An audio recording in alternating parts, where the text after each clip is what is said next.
What are you doing? I know, it's terrible. Hi, everybody. Hello, hello.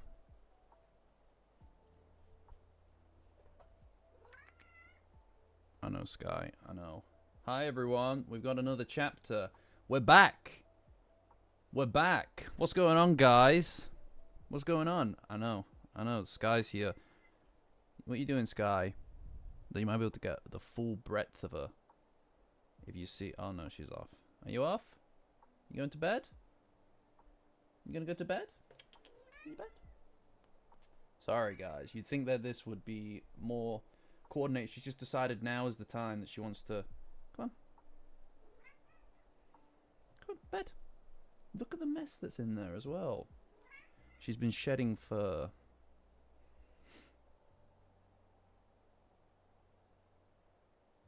No? Okay. You're just gonna sit there. She's just gonna sit and face us, everybody. How's it going? How's it going? We got another chapter. Finally. Finally, guys. Yeah, I'm here as well, guys. I'm here as well. Not just the cat. I know, Barty. Tell me about it. We're all just here to service the cat. That's all we're put on this earth for, I suppose. How's it going, everyone? We you guys don't want to see the absolute like shit show, by the way, that is my current setup to make Skycam work. It's literally just hanging on. It's so stupid. It's like hanging on at an angle over my second monitor, but it's like not stable. It's not stable at all. You know, relatable. Am I right, guys?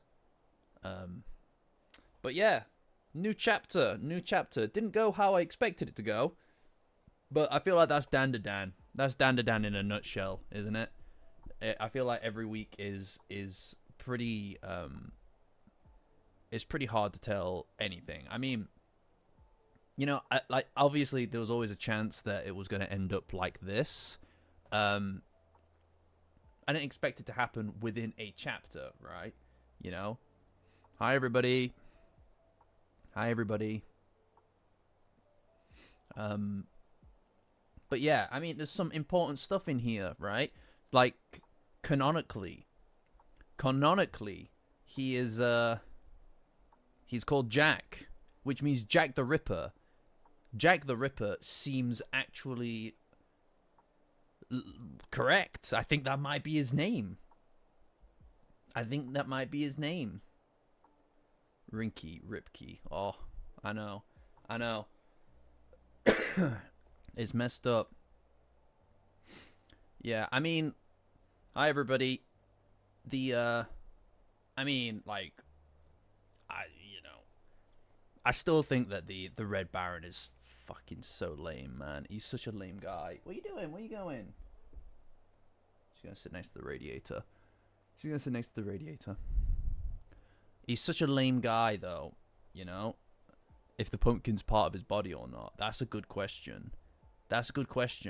And also, like, is he wearing underwear underneath that? You know, it's an important question. It's not sanitary, regardless. Yeah, I'm a big fan of the redesign, of course. Yeah. Like, I mean, like, I like that it covers more up, just because her last design was too much, right? Like, it was too much, you know? That's a good point, Barty. No, that's a good point. At least he didn't show up, like, going on and on about how undefeatable he is. I mean, he's been humbled. He's been humbled a bit, you know? And I do wonder, I mean, like, obviously this isn't over. It's going to continue next week. Yeah, I'll be surprised if Koki loses her powers and stuff. Like, she's only just got them. So the idea of taking them away immediately feels a little bit much, especially when, like, I don't know, like, maybe Tatsu just got sick of drawing bugs, or maybe this is a bit of a kind of like a redirect, like a misdirect in what's going to happen next, you know? Yeah, or maybe it just takes the her Lord of the Flies ability, right? Because that's the one. The Lord of the Flies ability was the one that she was given, or was that the one that was she always had inside of her? Right? Yeah, Goth Koki. Yeah, we got Goth Koki, guys. Well, I mean, these aren't permanent designs, I don't think. I mean, I don't think that these are permanent designs, right? Like clearly it's Rin maybe just has the ability to tap into other people's powers and amplify them, perhaps, or something like that, which is great because that means that she's gone from having one costume that nobody liked to potentially having however many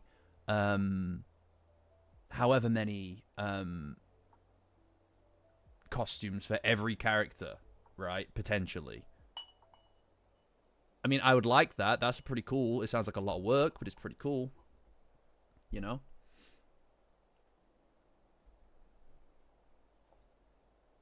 Well, we'll find out next week.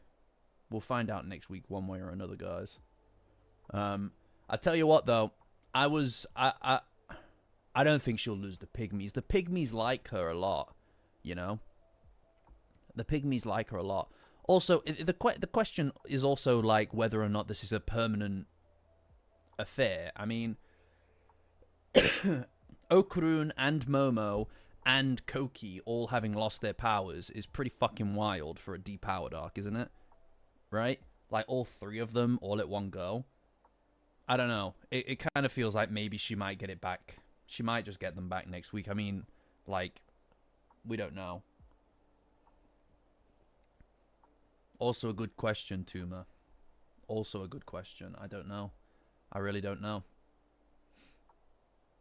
You know?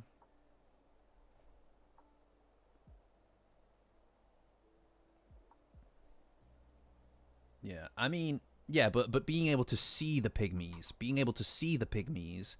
is not something that everybody can do. That's a fairly unique ability, right? Turn into a normal romance manga. That's crazy. I would honestly hate that so much.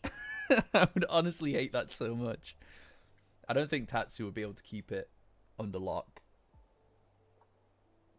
At the end of the day, guys, I think we're all just speculating because the exact rules that Dandadan actually runs on are kind of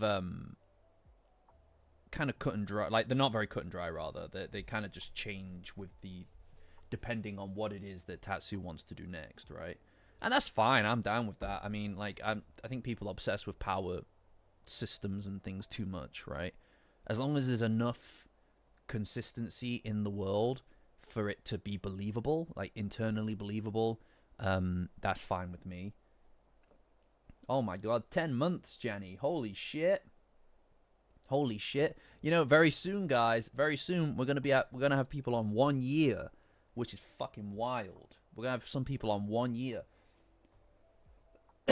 I mean, like, what, in 3 weeks? In 3 weeks, we would have been doing the streams and everything for a year, which is pretty crazy. You'd think I'd have something lined up for it. I don't. I'll think of something, though. All right, let's think of something. We'll think of something special. Yeah, maybe, Homer. I mean, it does feel like this is I kind of think this doesn't feel right, right? Like, character tier list. Now I'm thinking about it, this doesn't really feel right at all. So either the Red Baron is acting either the Red Baron tier list, fuck that. Oh my god. Might revisit it. The Red Baron is either acting rogue here on his own, or this is a setup for somebody else to then show up out of the blue. Oh yeah, sorry, no, you're right, Blissy. Nuglover. Either Nuglover here is acting rogue, or this is a setup for somebody to come in and save them out of the blue so that they can ingratiate themselves further as friends with everybody. I mean, obviously, they're not going to be friends with Nuglover. He beat the shit out of Seiko. It's very possible, though, that either CSG or Princess Peach is going to show up to help them and to get Koki her powers back, just to kind of be like, look, see, we're on your side. Maybe be BFFs with us, make friendship bracelets. You know, I've got these beads. At home. And I feel like they would look really good on matching friendship bracelets. You know, this C, this S, and this G, that can go on yours. That can go on yours. You know? Whatever. The muse can help us. It'll be great. Yeah, I know. I can't help it, Baguette. Look, here's the thing, dude. I can't help but hate on this guy. I don't know what to tell you. He is the worst dude. He's the worst dude. He's so annoying. You know? He beat up Seiko. Almost killed her. And he was acting so fucking smug about it. And here he is. Bro, he's got a belt. He's got a belt across his fucking, like, jaw here. Like, it's so not cool. I can't cope with it. I can't cope with the amount of not cool that this... It's anti-aura, right? It feels like everything and everyone near him gets less cool because of him. You know, right? You know, and I'm telling you this now, I can feel it in my bones. You just fucking know that he said to all these other two, he was like, no. We all need to wear black. We need to get these black robes, or you can wear your dinner suit, whatever. We all need to wear black. It's kind of my thing. I feel like we need to wear black. Like, you know it. You know it that is what he was doing. And he was like, I picked this really... I was at a thrift shop earlier, and I picked up this belt. It usually goes, like, across, like, you know, your waist kind of area. But I was thinking I just tighten it lots. And I just wear it up here, like this. Because then it'll be, like, really scary. What do you think? What do you think? And everybody's really embarrassed. They're too afraid to say, like, oh, that's kind of shit. That's stupid as fuck. Because you know how he gets. You know? No, I think that he is... That's a good point. Damp to the touch is one of the worst phrases. I hate that. Why would you ever put that into the world? You know what? You're right. You know what? She's right, everybody. Blissy is right. This guy, the Kappa is moist to the touch. He's just a moist individual. And that's fine. Hi, Toaster. Yeah, no, well, we've got this guy who's moist to the touch. And yeah, that's fine. No, please stay. Sorry, Sky. Please stay. Please. All right. Okay. Oh, I'm the crazy one. You brought this into this. I didn't do this. I'm an innocent. Really? I had this basically... Right, everybody's upset. Hi, Oh, no. We've got people who normally, more typically, will lurk or even jumping in to say stop. I'm sorry, okay? All right? Is that what you want to hear? That I'm sorry? I'm sorry for, like, being me. You haven't heard the word moist in years. Well, I'm making up for many years worth of it. You know, it's a perfectly viable word. You know what? I'm just going to say it. I don't get it. I don't get the apprehension. I don't get the apprehension and the revulsion towards the word. You know? Is it because there's a degree of onomatopoeia involved with the way that you got to moist? You know, it kind of brings out those elements of your, you know what I mean? You have to kind of reach into that kind of area to say it, don't you? You know what it is? And this is the last thing I'll say on the topic. The word moist is a very wet word to say. It's a very wet word to say. You know, moist. Yeah, sorry about that, everybody. I'm done now. I promise. It's just, I feel like I was challenged Do you know what I mean? I felt like I was challenged to do that. There must be some of you. No, you can't warn me. There must be some of you. There must be some of you. Hold on.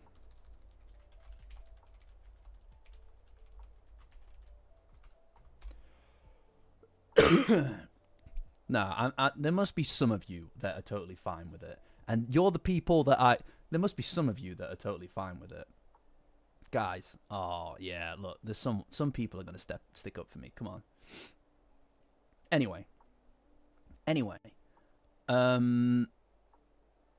Where were we? What were we talking about?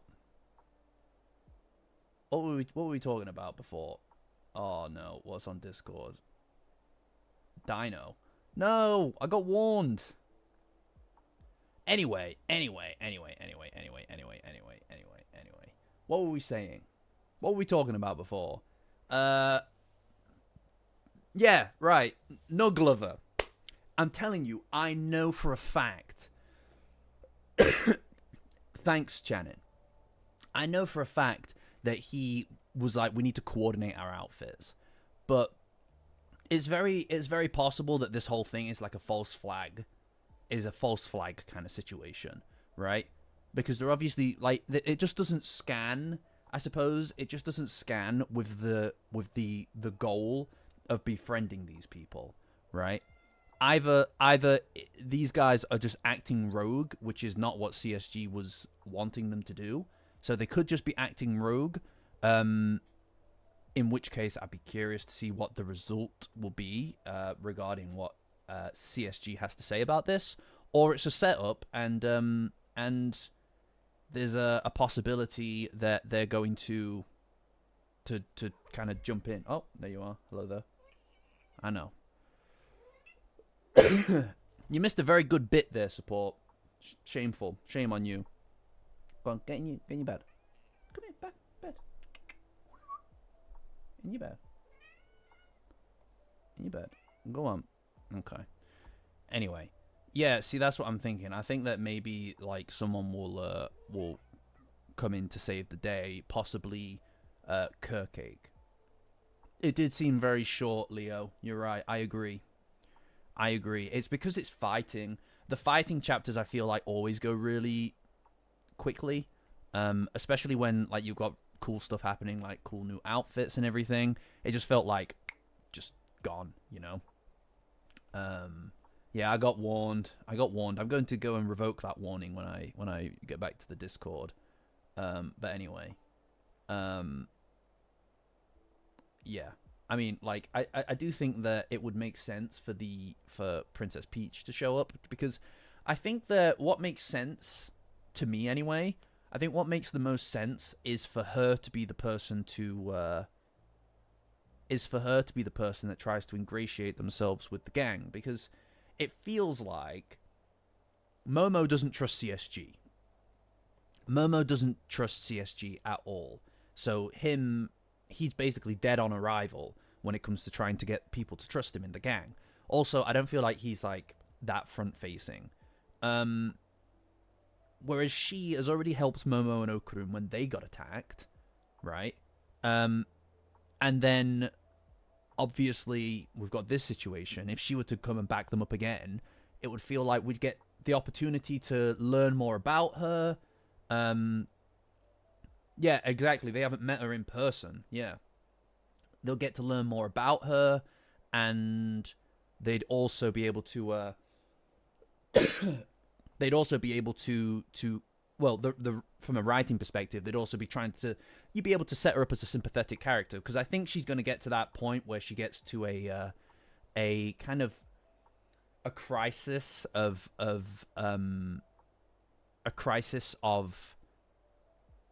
kind of like purpose, I suppose.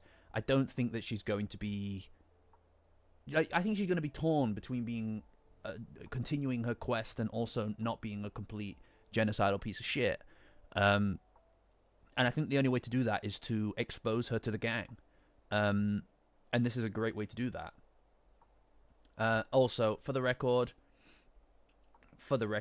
I'm going to add my percentage to that. Is it 5%, 10%? I don't know. So no, the moist bit was not too far, and I'll continue it in the future. So thank you for that, everybody. Appreciate you. Yeah, maybe. I mean, not everybody needs redemption. I mean, I don't know. I mean, redemption is a complicated concept, just generally, isn't it? Like the belief in the whole notion of how one could be redeemed, I think, is already kind of a tricky topic, right? I don't think Dandadan is necessarily the kind of thing to completely condemn someone when they want to change or see a reason to change. You know? Oh yeah, no, I hear you, Orbis. I hear you. But also there's like, I mean, I suppose what really matters is what we learn about her, right? Is how we learn about her. I know, perfect 50-50. I know, Tiberius. That's crazy, isn't it? But of course, adding my own percentage to it means that I win. So the moist bit will be back. It will be back in the future, so be ready for that. You know? Yeah, Sky, you're popular. I mean, I think that it's going to be a matter of her kind of like, of her ingratiating herself with the gang. I am absolutely biased, yes. I'm absolutely biased. Anyway, let's actually start the chapter. So those of you who haven't been here before, I presume that all of you have been, but those of you who haven't been on the broadcast before, there is in the live chat, the pinned comment is this week's chapter. I'm going to use that as a loose kind of opportunity to jump off as I go through it and talk about Dandadan and what's going on in Dandadan and what I think about the chapter. You're more than welcome to follow along with it. What's that? Mother Soup Port. Okay, all right, Mother Soup Port. Nice to meet you. I don't know why you'd name yourself after soup. Odd, but pretty cool. Oh, hi. You're a liar. You're a liar. Both of you are fucking liars. Look at them with their fucking zoomer icon. You can see the zoomer icon. You've been here for months and months. Months and months. Hi, Channing. You actually are fairly new, buddy. Don't listen to these posers. Don't listen to these posers, alright? The core audience. Ugh, the core audience. Don't you know we're all about new audience members here? Growth. Grow the channel, please. I'm joking. That was a joke. You can change your name on YouTube, but you have to change your handle. I'm starting the chapter. You're not my mum, even though you are named. It doesn't matter. All right, it's irrelevant. It's irrelevant. It's irrelevant. New is always better. That's true. Yeah, that's it. Just like new Coke, it's always better. It's always better. She's like 12, guys. Like, she's like 12 years old, all right? I don't think she can even have a YouTube account, so that's crazy that she's even here. Anyway, so we start the chapter from where we left off last week, which is canonically named Jack the Ripper, right? That's his name. He's canonically named Jack the Ripper. I'm really shocked about that. You know, I mean, the Ripper part is like we're taking some creative license with it, but the Jack part is legit. You know, is legit. So that's pretty cool. So we're right to name him such things. But he's getting flown away, slammed out of the arena by Rin and Koki. Rinki. That Rinki is what we're going with, right? I saw somebody call them, what was it, like Kin or something? I don't know. It's some other stupid name. Some stupid name. Rinki is what we go by here. We haven't started beep. Yeah. Not yet. But any new people, please feel free to join the Discord. Patreon link in the description. Join as a free member, guys, to get access to the Discord. It's the best place on the internet for Dandadan and other stuff. And other stuff too, you know? Corin. No. We're going with Rinki. Rinky Dinky. Okay. No. It's free. It's free to join on the base level of Patreon, which is enough to get you access to the Discord. No. Paid. The wonderful people who pay to support the channel are doing so completely voluntary, which is what makes it so special. I try my best to make sure that nothing is paywalled here. Rinky Dinky is wild. Thanks, Sam. Thanks, dude. I try my best to make sure stuff isn't paywalled here, but there is some degree of access that you get from the higher levels to stuff I'm working on, things I'm thinking about, kind of more producer access. For the foreseeable future, I don't see that changing right now. You know? I don't think that necessarily locking off content is a great strategy for content development. Maybe. I don't think it is anyway. That's a lot of work to call either of them that support, and I don't know why you would want to when we have Rinki just sat in front of us. It's just a perfect name. It's a cult, yeah. No, it is a cult. I'm past the pretending part. Merchandise is a bit on the back burner at the moment just because I've got a million different things that I'm currently working on. Video-wise, I'm trying to make some pivots in content, which you hopefully should see sooner rather than later. But I'll talk about that in the second half of the stream if you're interested, guys. Anyway, he gets blown back with his little mustache. His little curly mustache. He gets blown back. He's got a monocle as well. He's a very fancy fellow, apart from the pumpkin farting. You know. Other than that, Rinky Dinky. She's right. She's right. Nah, sorry guys. Alright, I hope you all got the pinned comment. That's our new pinned comment, alright? Rinky Dinky. I know. The hole at the bottom of the pumpkin. Look, bro needs to poop somewhere, alright? Everybody poops, famously. I mean, famously everybody poops, not everybody poops with fame. Does that make sense? No, it's there and it's staying there. Anyway, so they look fucking cool. Like, this is a vibe. I'm sorry, but this is a vibe. Look, they're rocking it. This is a vibe. It looks so good. Like, I really, I'm really curious to see how,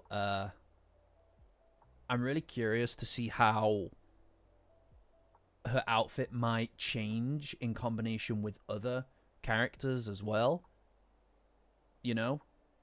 I think that there is something really appealing about that. I don't know if it will. It might not. It might just be because there's a musical element between the two of them, right? So it could be just down to the fact that they're playing together, right? But it would be very fucking cool. It would be very fucking cool to see that, you know? Yeah, no, it's a fucking cool look. She's also kind of got the tailcoat thing going on, right? It looks like a tailcoat. Did you say Paramore? I don't know about that one, Chief.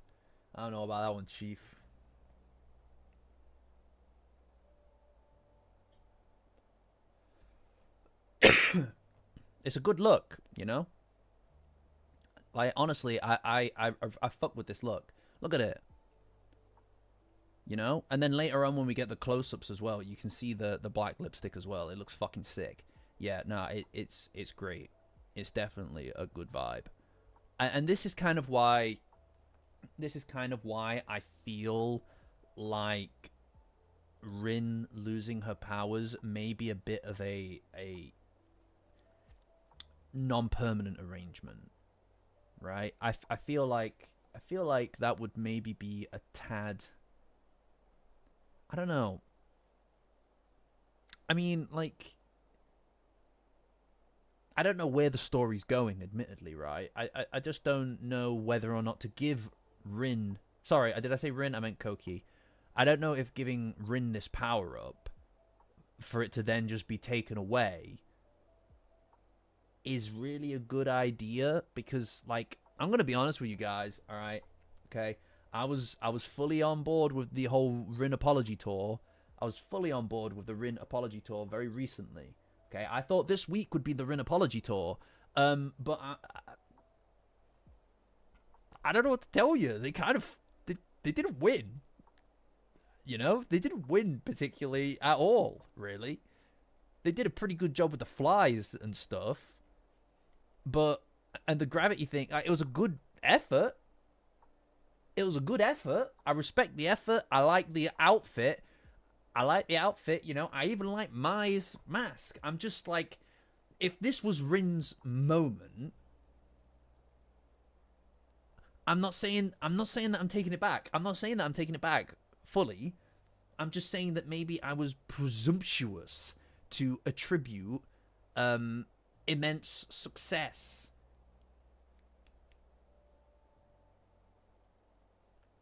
That's all. That's all I'm saying. I'm not counting her out. I think that it's very yeah, no, yeah. This is where I'm at. No, Blissy, I think I agree with you. I think giving us Koki, like what? Like how many chapters ago? Like 20 something chapters ago? 30? And then just taking her powers out of the game again after we haven't seen her for ages, I feel like is maybe a cop-out. You know? I don't know. Like, I think she'll get her powers back, honestly. I don't see her losing them permanently in this arrangement. I think that this is just one big excuse. I think this is one big excuse to kind of set up. Yeah, I mean, we've seen how stealing powers works, though, because other people have had it done. And I agree with you, Janny. It's just, I think if you're gonna make it hit, you need to take the powers from somebody who we really care about. I think that they took the newest character, and not in a bad way, I mean, like, objectively, the least popular character in the gang. And I think they stuck them together and then took her powers away. And I don't see that, if that is the way that we go with this, I don't see it as a massive impact. Like, I don't feel like they were the heaviest hitters to begin with. Like, do you know what I mean? This is why but this isn't my way of saying that, this isn't my way of saying that this has to be a bad thing. I just think that this is a misdirect. I don't think that she's going to keep her powers lost. I think that someone's going to come. I think it's probably going to be Princess Peach. I think she's going to come, and she's going to... that's the Kerr girl. I think she's going to come, and she's going to save the day, essentially. And then maybe give her powers back or something like that. And that's proof to me, and to the gang, that this person... if the bad guy is here to steal your powers, somebody else jumping in and giving you your powers back means, right, they must be on my side, right? Like, that is where your head would go. And I think the best way to do that is... oh yeah, I didn't switch to all chat either. The best way to do that is to not keep her powers gone, I suppose.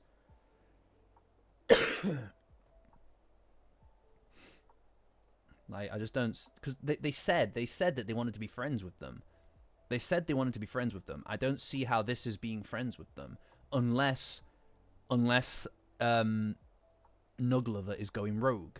And I don't see him standing up to CSG, because he's a fully subservient guy. You know? Well, I mean, 2 of the main 4 have lost their powers. So, I mean, they kind of have. All right, Eric, no worries, dude. You know, maybe. I mean, look, I don't. I think at this point we do know how they work, and I admittedly do think it's important to raise the stakes by somebody losing their powers through them. I do think it's important for the stakes to be raised for someone to lose their powers through them. I just don't think that the person who should lose their powers is somebody we've only just met, because it just doesn't hit me in the same way as for example, Okurun losing his powers, Momo losing her powers through the knives, right? Like, I just don't think that it makes sense. Maybe it does in the grand scope of the story. I'm at the beginning of this. I don't know.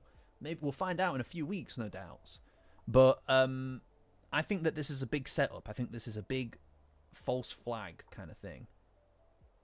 And it also feels like plot armor. Yes, Blissy. Yeah. I think it's really important, by the way, for the record, guys. I think it's really important that we all are very honest about what it is that we feel about it. We don't want to look like we're too biased to kind of have a critical perspective on Dandadan. At least I don't want to. I don't want to look like I'm too biased to have a critical perspective on Dandadan. This doesn't mean that I'm not enjoying it. This doesn't mean that I'm not loving what's happening. It's just I want to see what happens. And for me, if that's the direction that it goes, it just doesn't feel as earned. You know, it doesn't hit me here. If Koki doesn't have her powers, it's kind of like, that shit, I like Koki, but it's like, I'm not going to lose sleep over it, right? If you fucking steal, if you use the knives, right, to steal Acro Silky's power, this important thing that was left to her, to Ida, by this ghost that she didn't, when it comes to Acro Silky, it wasn't just her, it isn't just a power to her. This is like a reflection and a representation of the good that she puts out into the world, as well as the fact that it's kind of helping a mother find peace. You know, the thing that Ida has always been kind of looking for is a mother, right? Like that's her whole reason for being perfect, is because she wants to be somebody that her mother would be proud of. That's why she's done everything in her life that she's ever done to be perfect has been in service of that goal. So using that perfection, that ability to know what people want and to give it to them, even if it's partially an act, in order to help a mother find peace over losing her daughter, that shit's poetry. To steal that away from Ida has power, because one, we love Ida, so seeing her lose that hurts us.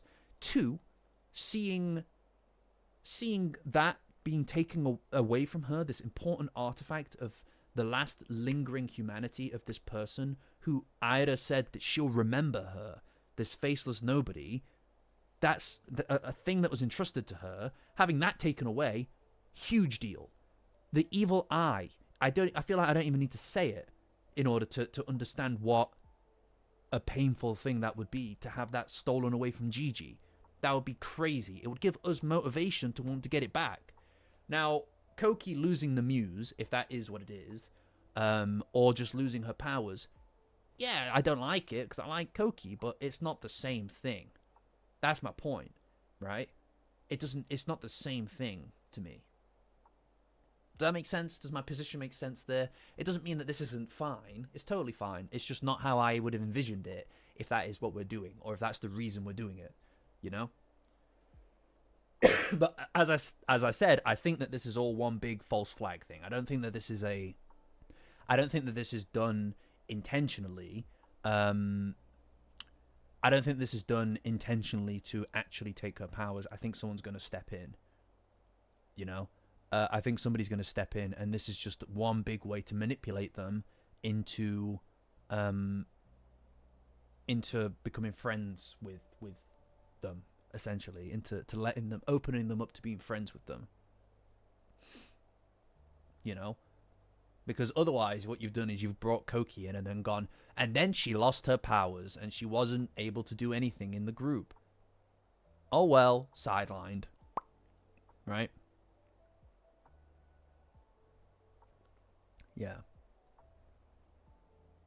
No, I agree with you. I don't think that we know what's going to happen either.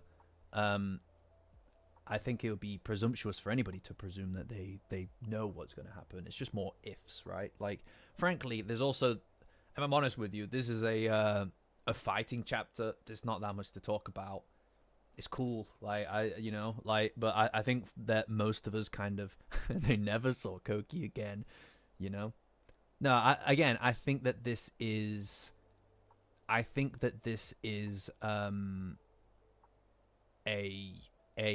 big setup as well. I don't think, like, otherwise I don't see the point in this happening. Maybe their shared knowledge of vampires is going to be important, right? Because obviously they were talking about vampires. My planet needs me. Yeah, and then Koki died on the way to her home planet. No, but they were talking about vampires and stuff. They were talking about vampires and stuff earlier. That's, yeah. They were talking about vampires and stuff earlier. Vampires obviously come and extract blood from people, which is exactly what these guys are doing. So while they're not vampires in the literal sense, there is a shared function there, a thematic function, right? So it's very possible that there's some kind of crossover here with their ability or their knowledge about vampires, and their ability to deal with this situation, right? I mean, what exactly were they saying about vampires the other week? Right? Like, what were they saying? It was about thralls, right? It was about thralls.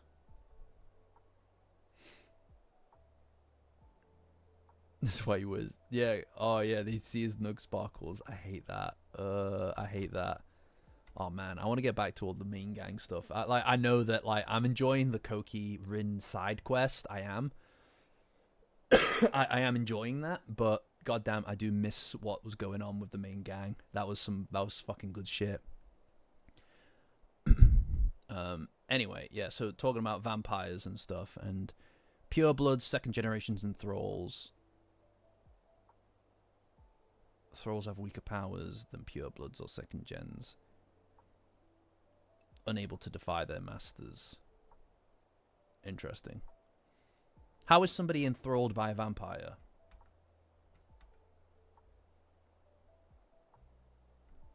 Interesting. Yeah. I feel like that's relevant. Having their blood drained. Take a small amount of blood, something like that. So it could be, there could be some kind of enthrallment happening here on Koki's side, right? You know, maybe the muse pick up a little bit of the blood and just run it up their arm and throw it in their mouth.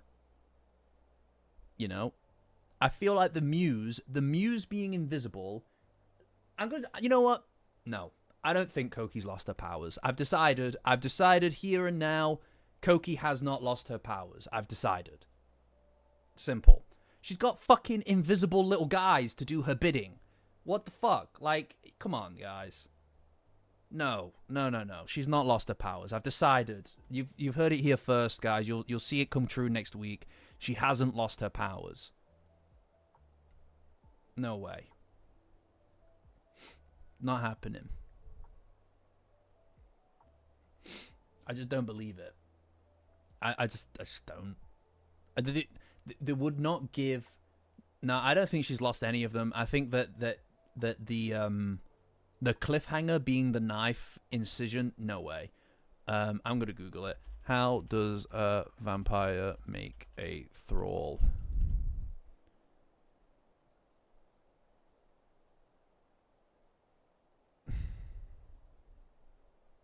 How do they do it?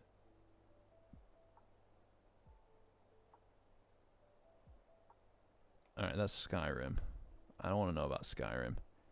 There are other things in the world than Skyrim.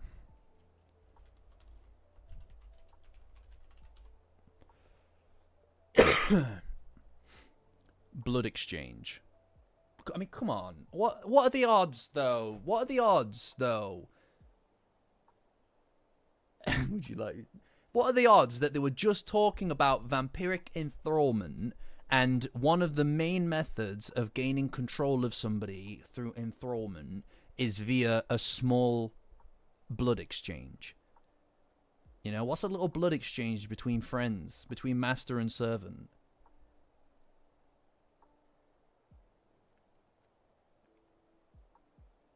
You know? Supermassive. Ridiculous. Yeah. I think that someone's getting enthralled by Koki. Probably the guy who's holding Rin at the end. Is it the Kappa?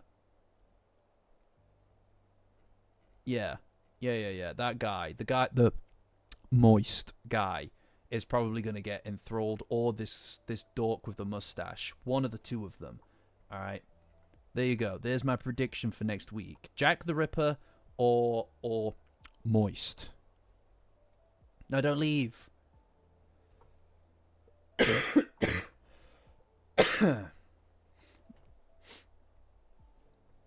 I mean, they wouldn't have been talking about vampires if it wasn't relevant. You know, for a minute there, guys, I was doubting. All right, but my brain is locked in now, and you can write this down. In fact, Janny's here. Janny, it's good to see you here. Please take a note. Please take a note for me. I guarantee that this is what's going to happen. All right, and if it doesn't, then I was joking. All right, if it doesn't happen, then I was joking. Obviously, all right. Okay, thanks, Janny. Appreciate you. Appreciate you. Burn the evidence. No. Yeah. If things don't go my way, burn the evidence. Anyway, where were we? We've been at this for an hour, or almost an hour, and I've barely even spoke about the chapter. So, they take a second to look at their costume changes, which are pretty fucking groovy. Which are pretty groovy, guys. Pretty groovy. And then Jack the Ripper rips a large one. He hits a fat one and fires back. And the bugs protect them. I don't know how many bugs fucking died for this. It makes you wonder, actually, where are the bugs coming from? Are they coming into the empty space, or what? Are the bugs coming into empty space? How... Yeah, no, it's Dandadan.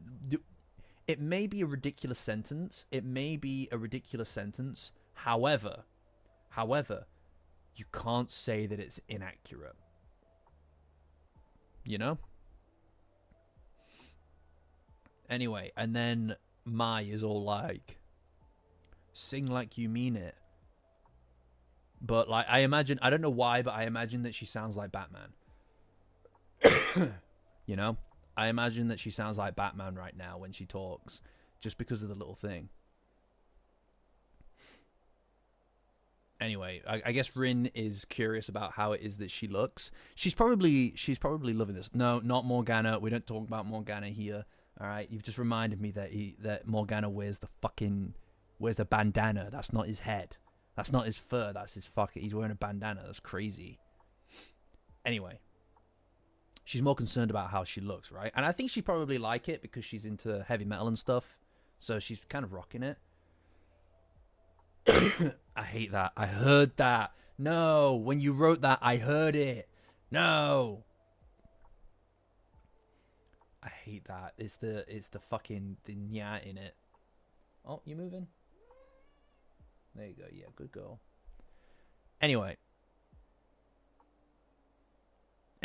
so Rin wishes that she had a mirror so that she could see herself, and she's pretty happy that she thinks that she looks cool. That's actually a good parallel, isn't it? With wait, oh my god, Is that a fucking parallel between... Is that a parallel with the fucking... The yay that Okurun does? Is that what I'm looking at? Has anybody pointed that out yet? That's crazy. Maybe I'm just looking in... No. That like, who... Oh, she did. Let me check.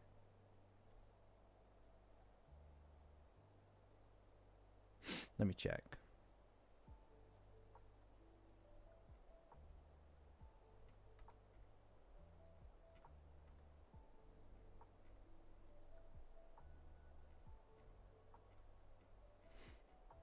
Oh, yeah. In parallels. Damn, it's in the parallels place, right? I guess I was too slow. I guess I was too slow for this one, guys.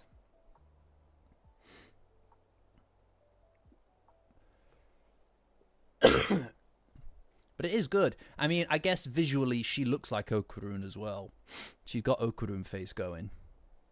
Also, the back of her attire looks like Okurun's tailcoat when he's in Turbo Granny form, which is pretty sick. Anyway, they start fucking rocking it, by the way. Look at them. I love these panels. This kind of shit was the best thing about the Ombudsman arc. I love the art in it. You know, Dandadan's really focused on music, you know. And I think that's why it was so important that they got the OP right as well for the first season, you know.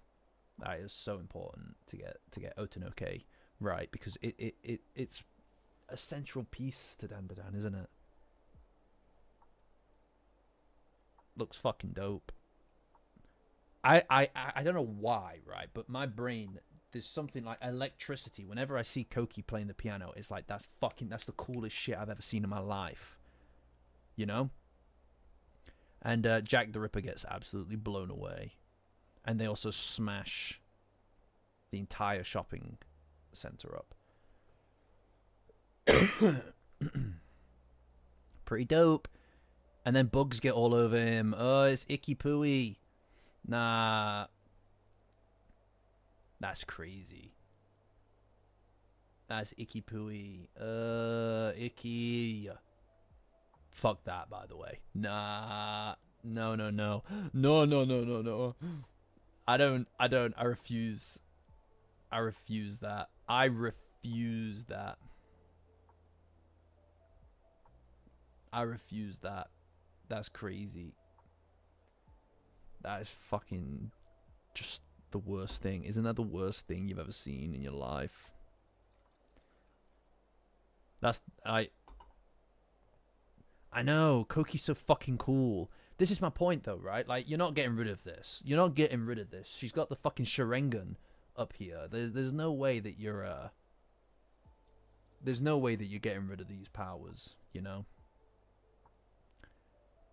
Yeah, you got it bad, to be fair, you know, and you know that they're crawling into that little, you know what I mean, like the bottom of the pumpkin. They're everywhere.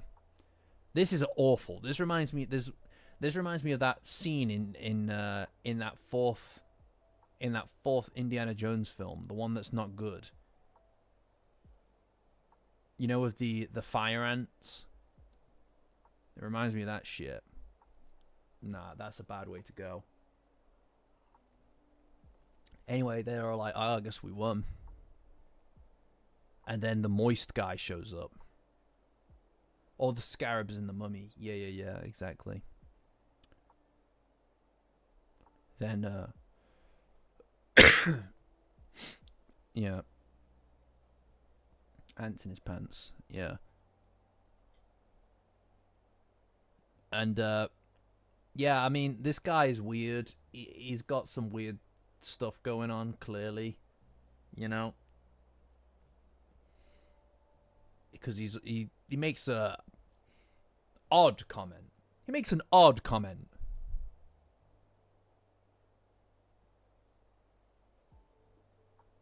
So, they've got fire, water, and smoke people.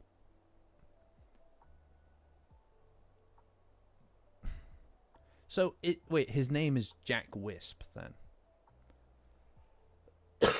so he so Jack the Ripper is just accurate then. Oh, he's so lame. I'm sorry, he's so lame. I can't cope. I can't cope with this guy. Look at it though, the little belt that he's got. The little belt over his mouth. You just got your ass handed to you earlier. You just got your ass handed to you. You know? Great. Great.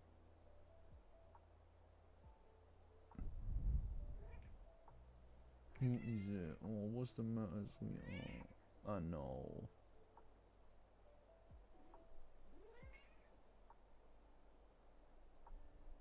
Anyway. The Kappa. So we have got a Kappa then, right? Like, we've actually just straight up got a Kappa. Seiko's gonna love this. Seiko's gonna love this. It's gonna be great. Oh. When fighting, a warrior always reads the terrain. Shut up, dude. Fucking hell. Did he read the terrain when he got his fucking ass handed to him by Gigi and the evil eye? Did he read the terrain then? Honestly. Dude is lame as shit. I'm sorry, he is. It's so fucking crazy that he's actually this guy. This is why I can't allow him to win. I've decided I can't allow him to win. The word Kappa changed to an emote. That's crazy. Does it? Which one? Send it. Send it. Is that what it is? I hate that if that is what it is. It's gross. It's that fucking moon guy face. That's awful.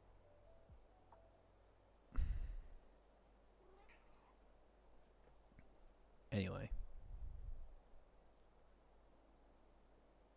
They set something on fire over there so that they can create wind, and a gust of wind brings a Nugglover up. You know what's even funnier, right? They opted for fire, but he probably could have just farted. He probably could have just farted out. No, he did kind of do that, didn't he? He just got farted at Rin.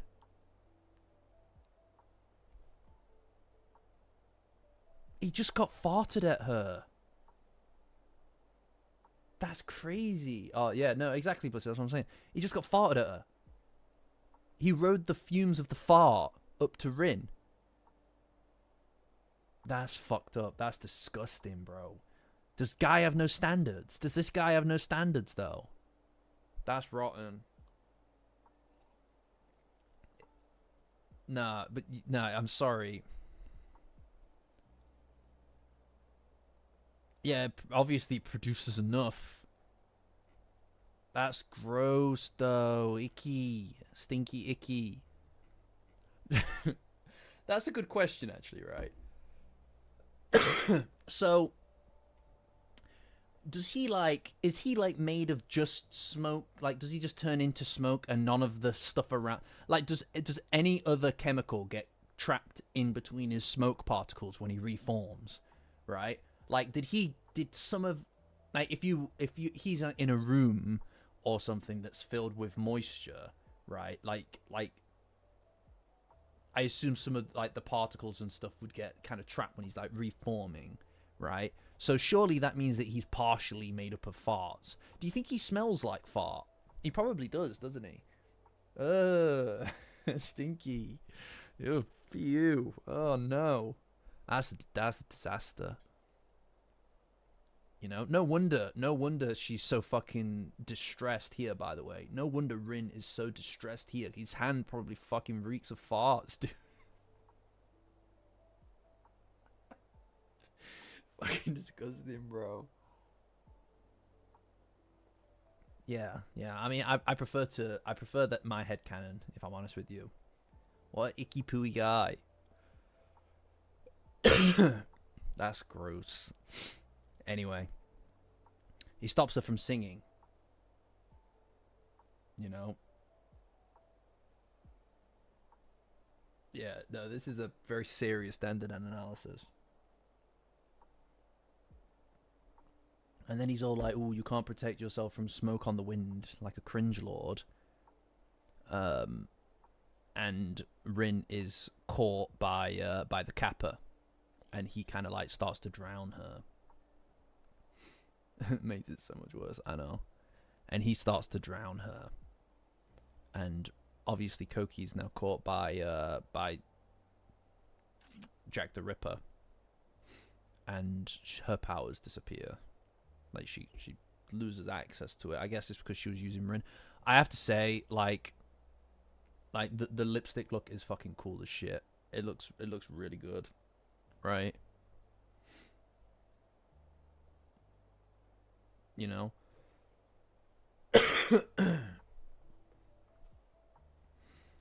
I don't know, Leo. I couldn't tell you. I mean, I don't know. I don't really know, to be honest. This is definitely the second big saga, right? But I don't know. It's like I couldn't have told you that this would be happening until we were near the end of the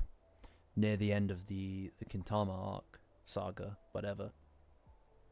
You know, that's crazy. Yeah.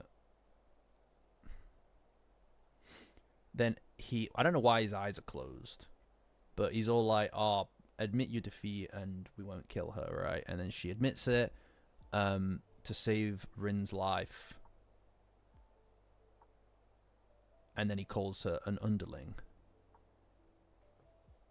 The Kappa calls her an underling, that is, and then Jack the Ripper slices at her hand in order to draw blood and extract Koki's powers. I don't know. I don't really think I just don't buy it. Just lean forward out of the water. Yeah, I know. Yeah. Mai could do something.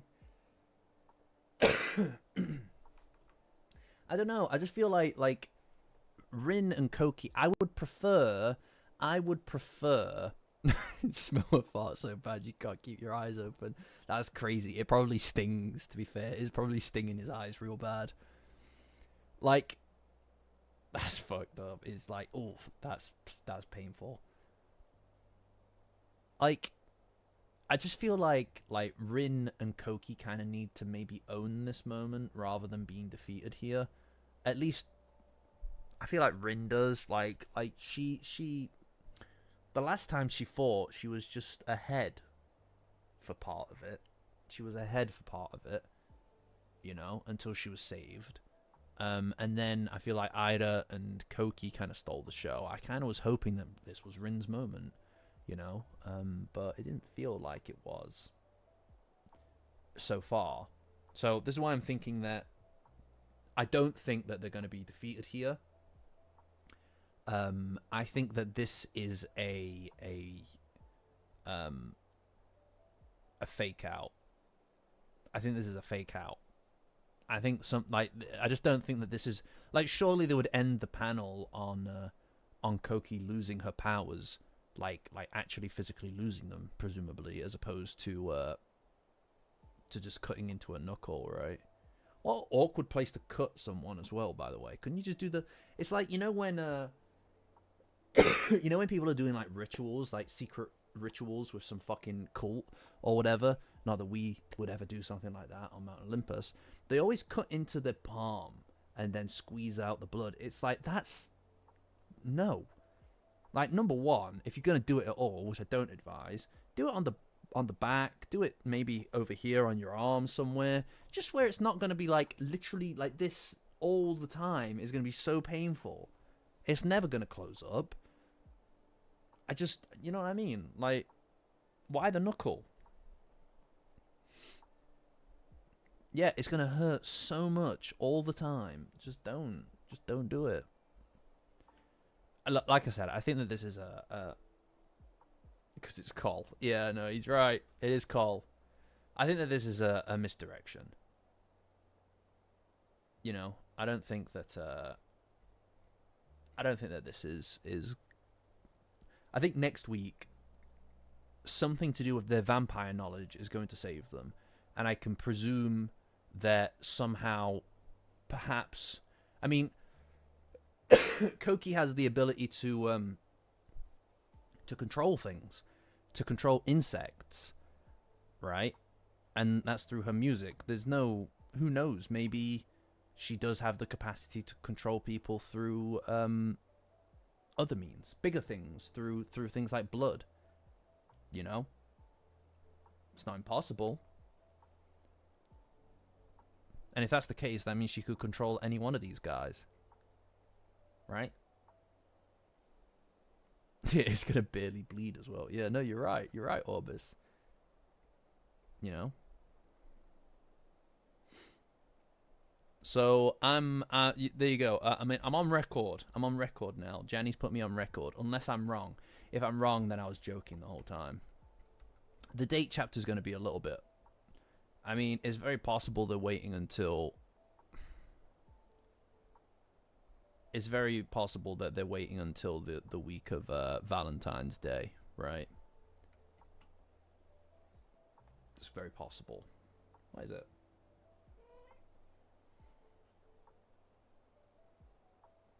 Yeah. I just, that's another thing as well, right? Like, I feel like it'd be fucked up for the bad guys to be using the Lord of the Flies ability. Yeah. But that's it. That's the chapter, guys. That's our chapter for the week. I mean, surely they're not going on a date. I think that it would be a waste for them to just show up here, right? They're probably going to do something. They're going to do. I mean, it's cold. Maybe there's some kind of. Who knows? We'll see. We'll see. I want that to be a little bit. I imagine that there will be some plot stuff in it, but I want that to be an opportunity for Momo and Okurun to kind of connect, or to find a little bit of space to connect. You know, I want to see like that feels like a whole different story, right? I feel like that's a whole different story at this point. I feel like it's so disconnected from this stuff. Like I want that stuff. I want to see it, and I want it to be perfect. Yeah, it's cold outside. There you go. There you go, dude. Madge said it. I think that is potentially what we're looking at. I mean, I would love for there to be some kind of. I think that we're gonna retread something, right? They're gonna retread something. And it could be the handhold, you know, if it's cold outside. So I'm excited to see that. I'm excited for that chapter. That's going to be great whenever it does come around. And, you know, keeping it away from us for a little bit. You just meow. Was that a yawn? You yawn? Yeah. No, you're right, Orbis. You're right. You've got to keeping this stuff away from us. Keeping this stuff away from us for a while, is going to be important. I think. Sky plushie. You hear that, Sky? You hear that? I know, sweetheart. I think that it's quite a good thing to kind of keep this stuff away from us for a while, because it feels like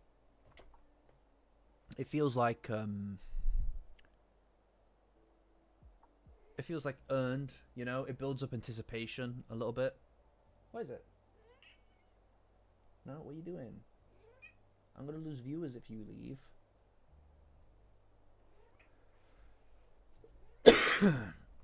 Yeah. What are you doing?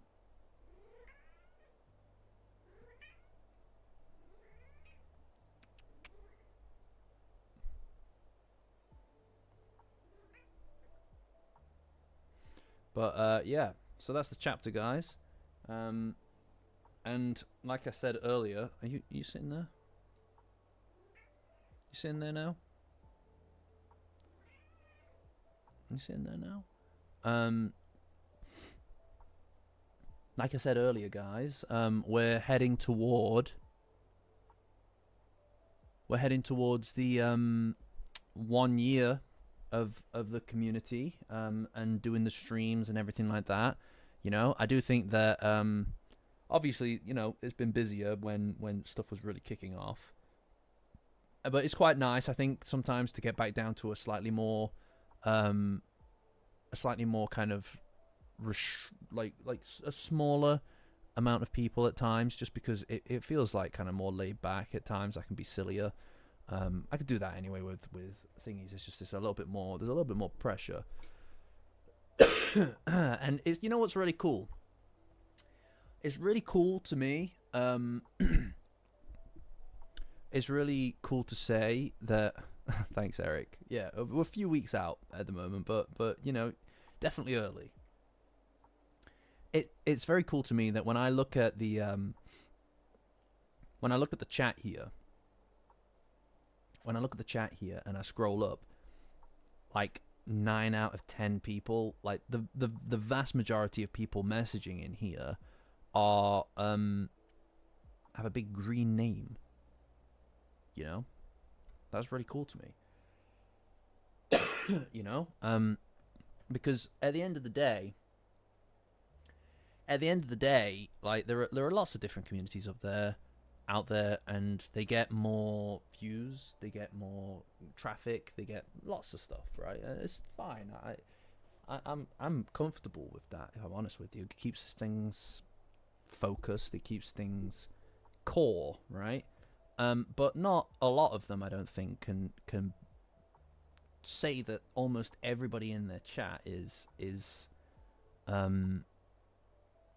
subscribed, whether that's through gift subscription or through the actual, you know, recurring subscription on YouTube.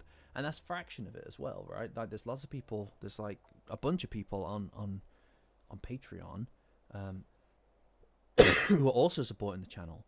And it's crazy to me that I was doing the numbers the other day. I was reading like going through them the other day, and there are more people, at least on Patreon and on recurring memberships, there are more people at the highest tier supporting at the highest tier than there are people supporting on the second tier down and the third tier combined.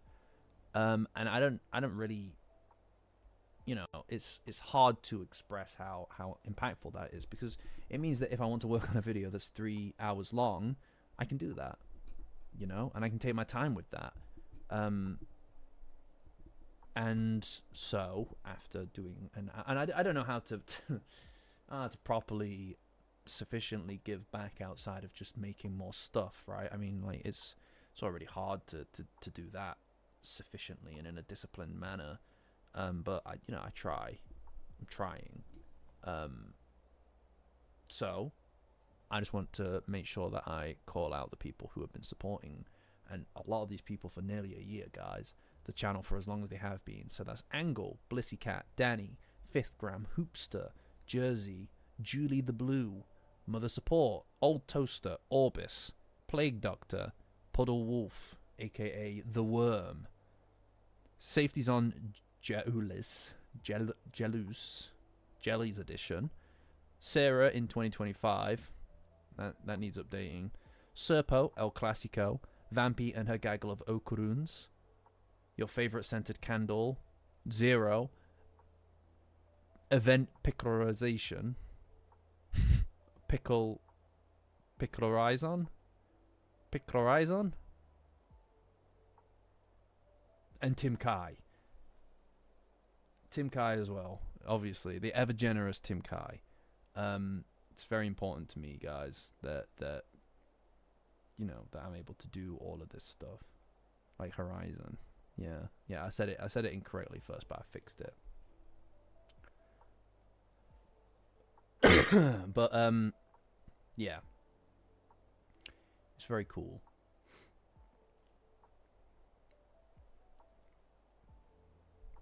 Thanks. I'm glad that you liked it, Madge. You know, I was really worried about the Space Globalist Retold video because um, it simultaneously took a long time. It simultaneously took a long time to do, but also less time than I thought it would take. So I was quite worried about the quality leading up to recording it and editing it, because it's funny because you can write it, you can write the whole thing out in a draft in a written form and go through it and check it and revise it and try to understand what it is you're trying to say and how you're trying to say it. You can do that, and it feels or it will feel not right because you don't know how it's going to end up. You don't know what the pictures will be or how you're going to sound. You have an idea of what it is you want to say and how you want to say it to get a certain feeling across, but it's impossible to know until you've done it. And I was really happy with the way that it turned out. I was really worried about certain elements of it not working in the way, or not getting that feeling across that I wanted it to. Like, because you can't see someone, or you can't see me when I'm talking you through things. You can just hear me.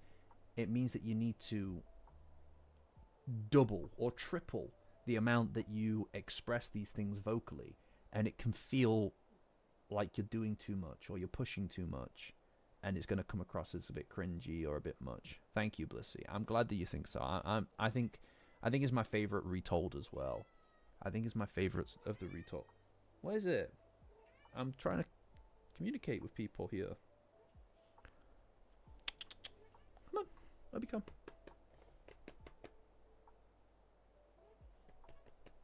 Come on, let me come. Good girl. There you go. It's all right. Anyway, what was I saying? Yeah.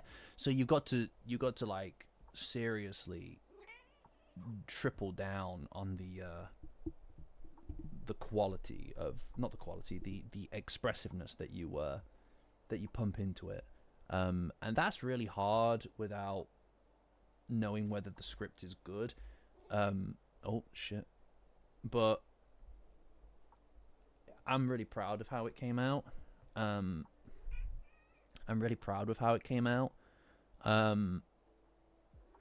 There are some things in there that I think are unprecedented bits of quality for the channel, like Momo's pulse pounding night, that section. And Vimola's backstory, I think, came out really nicely, and I'm very happy that those came out really nicely. I think I agree with you, Orbis. I think that the Okurun video has the tightest script and experience. I think that it is the most. It feels like the perfect kind of like balance of story mixed with themes, and you're trying to tell this arc, so there's a very nice conclusion to things. But I do think that I am very fond of the Space Globalist retold as well. It's nice. It was nice to get back to a bit more analysis rather than just feeling, you know.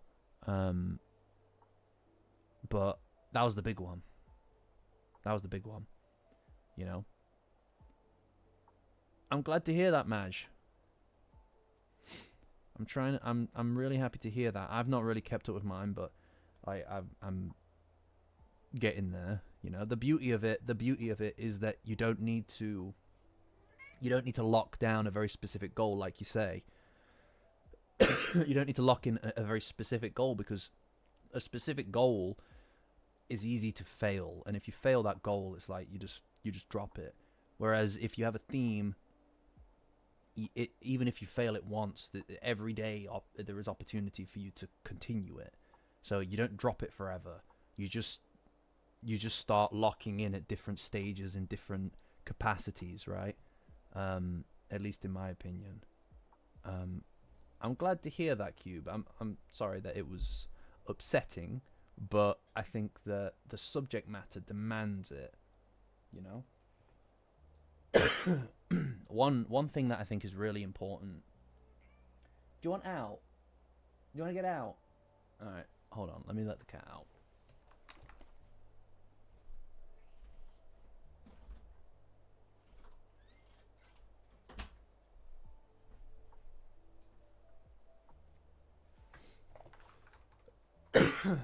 Yeah, the cough is the fucking worst. One thing that I think is really important is taking that subject matter very seriously, especially because of the current circumstances that we all are kind of tasked with just now in the real world. And obviously, you know, not going to talk too much about the real world. Obviously, this is an escapist. My function here, I think, is to be escapist for a lot of people, and I appreciate that. Simultaneously, I do think that even in escapist fiction, or especially in escapist fiction, you can come to terms with certain things in the real world outside of the context you know them within. I think that it's very important to take the lessons that you learn from that and apply it to life, and that I think is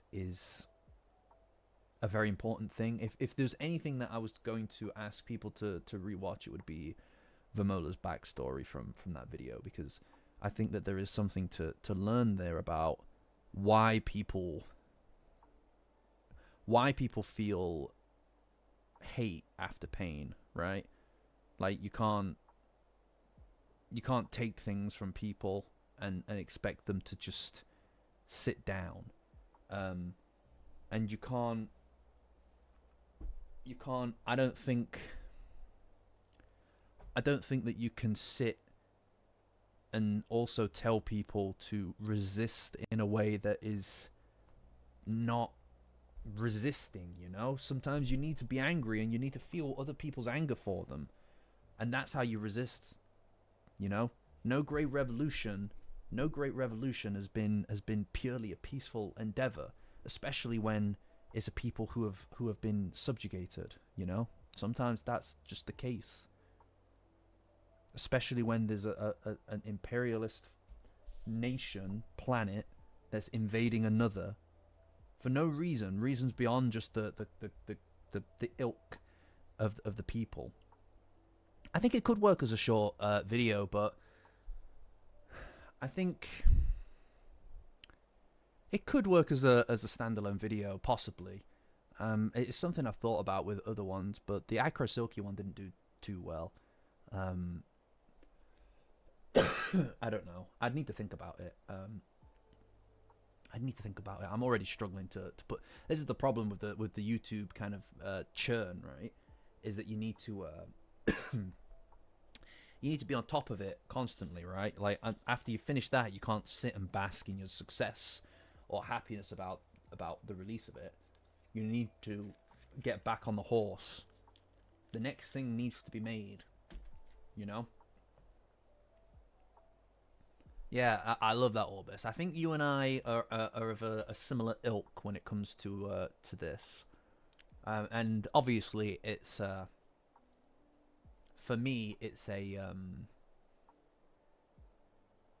a privilege to never have to exercise these things. But I think contending with that what you're describing there is the obligation to fight back. I don't think it's ever something to lose sight of. I don't think it's ever something to lose sight of, because you never know when you need to enlist it against the powers that be. A number of videos I think is not really my vibe, Eric. I think I don't know. One every 2 months would be quite nice. Once every two months would be quite nice.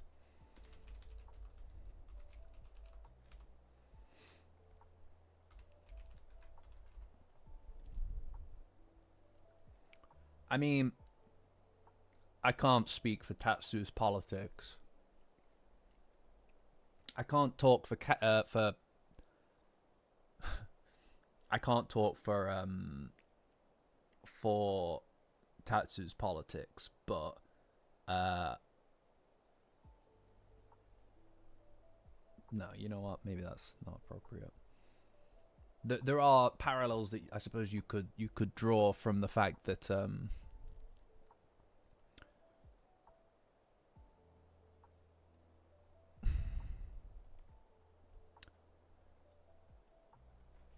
hold on, let me make sure that I'm getting this right.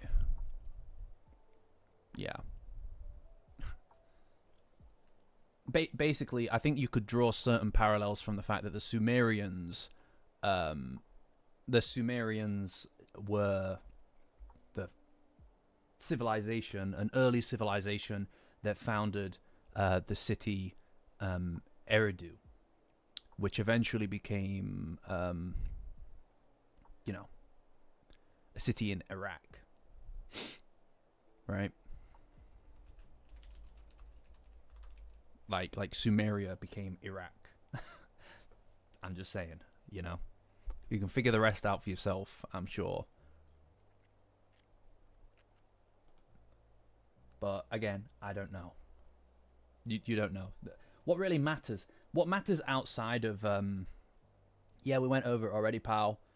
What really matters outside of the parallels that you can draw to the real world is that you can what really matters is that there is a shared understanding of the suffering of these people, right? I think that's the main thing, you know.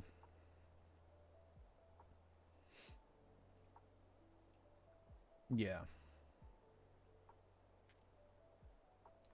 That's true. That's true, Orbis. You know, but again, I wouldn't the degree to what these things are driven by real world whatever's versus just inspired by stuff is up in the air, right?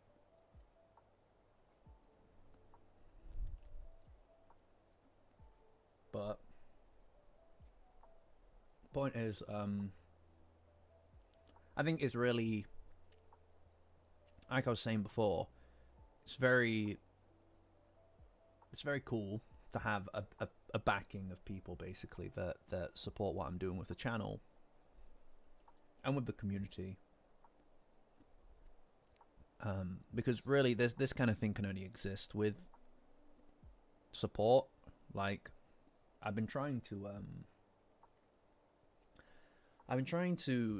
put together more content recently. I'm currently trying to figure out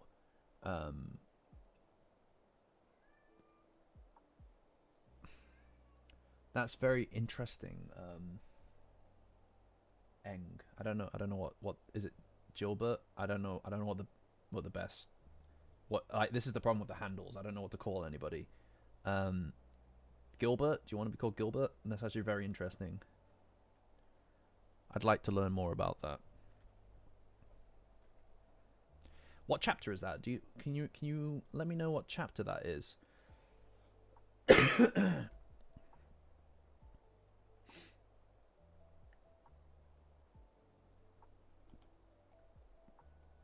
Yeah, well, this is the thing, though, isn't it? Like the Sumerians were arguably the first major notable civilization, weren't they?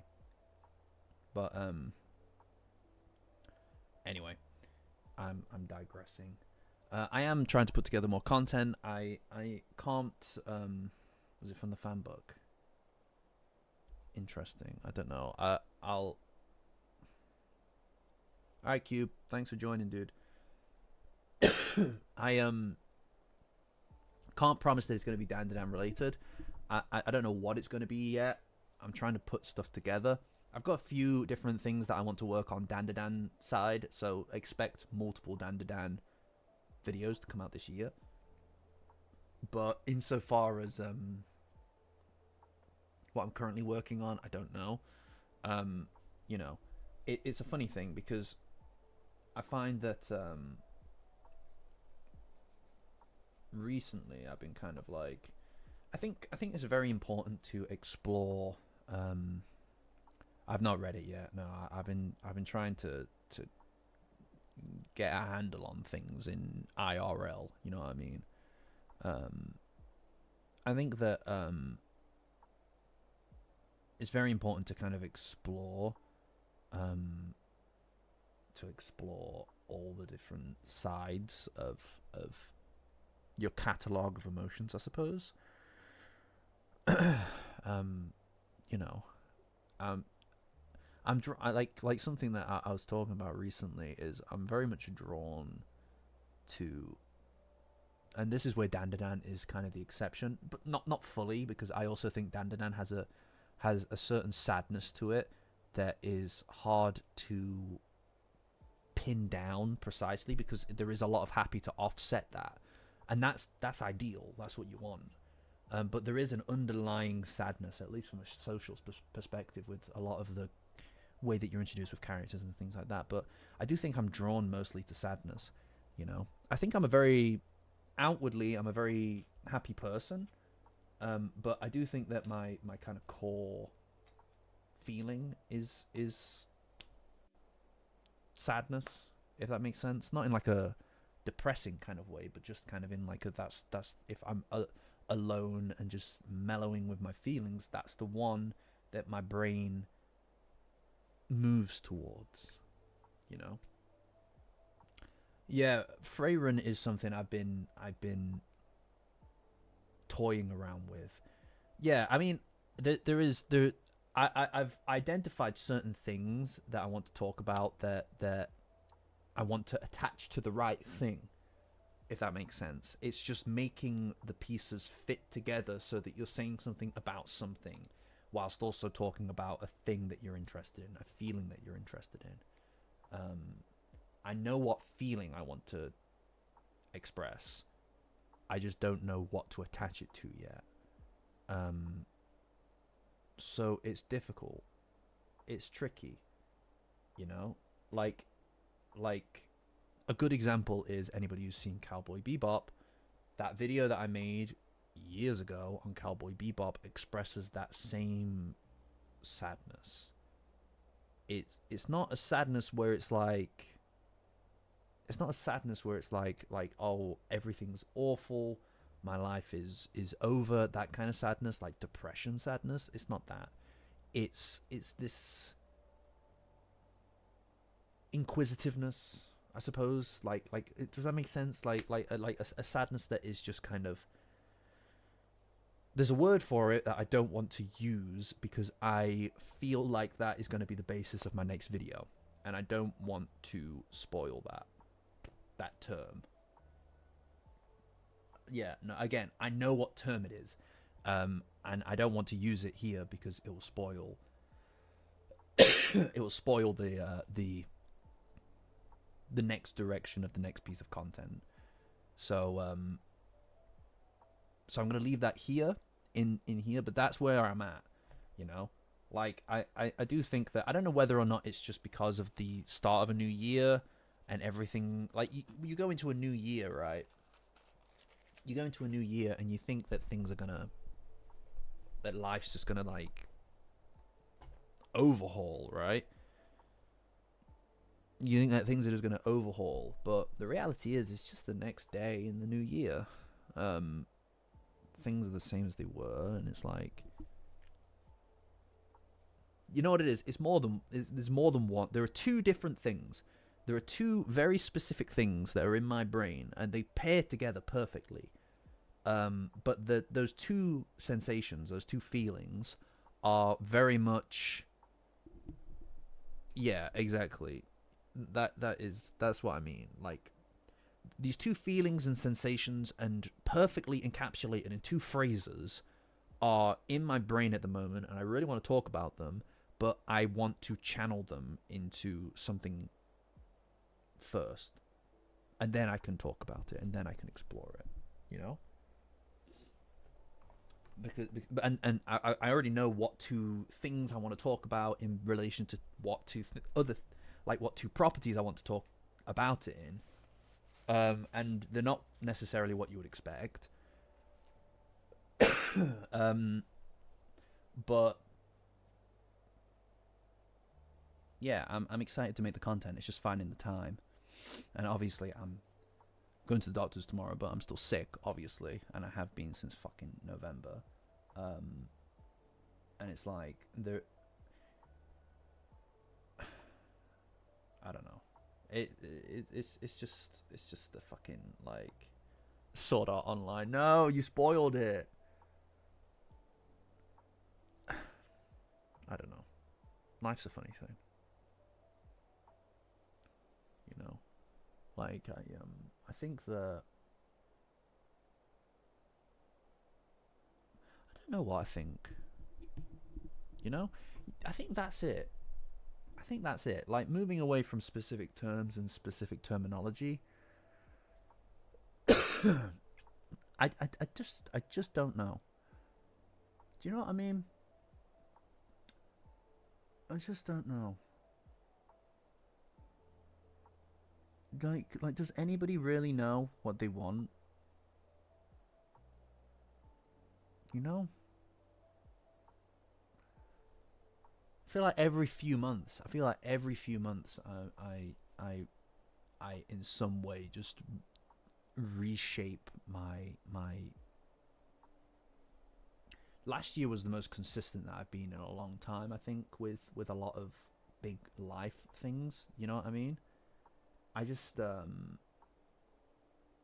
it's one of those things where I just don't know what what I don't know what's next, what I want to do next. You know, like I know, like with the YouTube stuff, the YouTube stuff is really easy in a way, a weird way. We still have to go to Japan. That's true. That's true. The YouTube stuff in a weird way is really easy because of the amount of control that I have, if that makes sense. But I think that this is a very relatable thing for a lot of people. It's not me specifically. I feel like I have so little control. You know, I feel like I have so little control. I yearn for control and that kind of perspective, the perspective of somebody with control. You know? That doesn't mean that I'm in free fall by any definition. It's just like that is something that I feel like is so lacking, is this just control. You know? And I'm not someone who desperately needs control in every facet of their life or anything, but yeah, it's hard, Orbis. It's very difficult because I feel like sometimes I don't know me as well as I should. And I don't think anybody really knows themselves for the most part, right? So it's not just me that's like this, but I am coming to the conclusions that I kind of have that. Yeah, I'll check out some more anime Maj. I do think that there's always stuff to say with anime. It's just I've never been a massive anime person, if I'm honest with you. It's just Dandadan drew me in, and as a medium is something I like talking about when I find something I really like. You know, I think that is it, Blissy. I don't think that I tend to. I'm quite bad with recommendations because I need something to be there. You know, I need to be dragged into something. I know there's one thing that I'm currently dragged into that I've very much been there with, but again, I'm not really wanting to spoil it. It's just finding out what shape that takes. You know.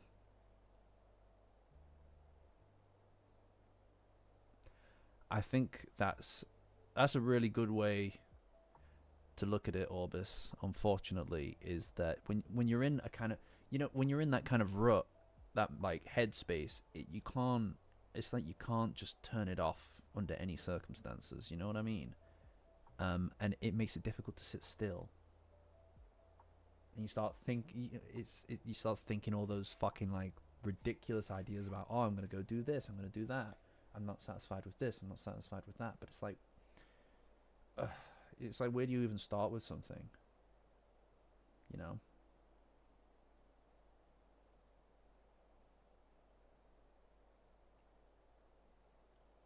I don't know. I do like I don't even know why I'm even discussing it in this forum, right? Like I just yeah, I know that those kind of answers are an internal thing, you know.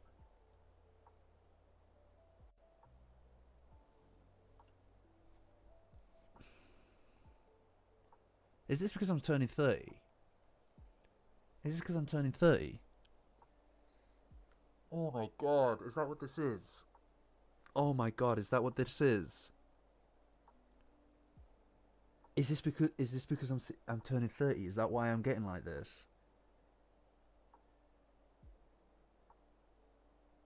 Oh my god.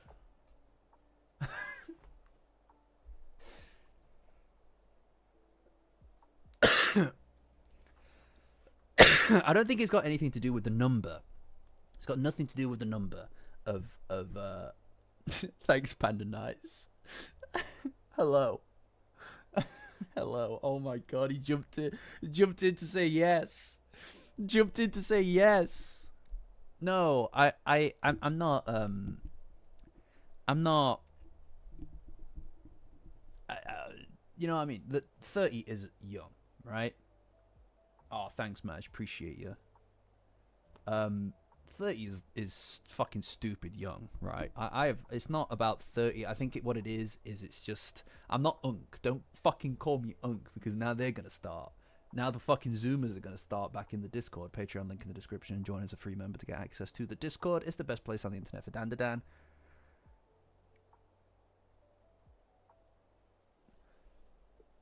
Yeah, I mean, yeah, I appreciate that, Toaster. I mean, I think that this is a good space for me. I think at times, just because it kind of one of the things that I've always done. One of the things that I've always done is just kind of talk to myself. It's how I organize my thoughts. So talking to myself, but also talking to other people in a way that feels not like I'm talking to someone about it is quite good at organizing things, you know? Like I don't know. Like it's lots of stuff. It's like you know, it's just tricky. I don't know if I don't like listening to me. It needs to be in real time, you know? It needs to be in real time. Although I do like the idea of walking around like Agent Cooper from Twin Peaks, you know? That's like, you know, support hasn't seen that. What's the point?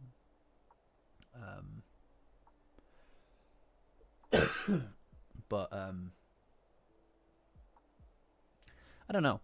Like it's hard to even really to kind of explain it, right? And it kind of feels in a weird way. It feels like I'm therapyifying this, whatever this is that we've got going on, guys. I just I don't know how to do that support. I absolutely don't know how to do that. The feeling has come over me again. Yeah. I I suppose what it is it feels I suppose I am somewhat dissatisfied with the arrangement of existence, right? Like the question is like I think already sort of flawed about like, you know, some people are obsessed with the idea of existence as a suffering kind of endeavor, like you're put into existence just with that is the one guarantee, is that it was a forced burden on you. I find that quite exhausting and quite a cynical way of looking at life, but at the same time I don't think that existence as like is inherently innocent either, right? And because that I think presumes a degree of life is what you make it, and not everybody can make it. work for them, right? I'm obviously I live in the Western world. I'm a very privileged individual in that capacity, um, in the grand scheme of things. But I suppose, you know, I don't even know if there's an issue though. Support, you know, it's not like I'm staying up at night. It's not like I'm staying up at night with this kind of like, oh, I need to change this in my life. I need to change that in my life. I've got good shit. I've got good shit in my life. All right. I've got shit I'm very happy about. I've got people in my life I'm very happy about. I'm very happy with. Things that that are worth their weight in gold. Worth their weight in gold. All right. Like most people, there are a lot of fucking people in the world, that would kill to have even one of the people in my life that I value, right, would kill for it. But there is this, I've never been comfortable with, and like Panda up there, I'm reading what you're saying, and this is it. It's what it is there is this element of the weight of it all. You start to feel it. Like you start to feel it. It's not that you're near the end of it. It's that you're at the beginning of it real. In your 20s, when you're 25, it's like, who gives a fuck what you're doing, right? I'm like, but now it's like you've got to think about shit like pensions and shit, and it's like, I don't want to fucking think about pensions. I don't want to think about my pension. You know, I don't know what's in my pension. I don't want to know what's in my pension. It's probably not a lot. It's probably 2 months. You know, and you know what it is? It's being sick. It's been sick since November. That's fucked me up. You know, I am super dissatisfied with the notion of mortality. Just the concept of it, fucking crazy. Divorce thing. What's you mean alimony? No, pension is the you pay into your pension. You pay into your pension, and then when you are over retirement age, that money gets essentially paid back to you with whatever it is that your employer and stuff put into it, or whatever interest scheme you're working on.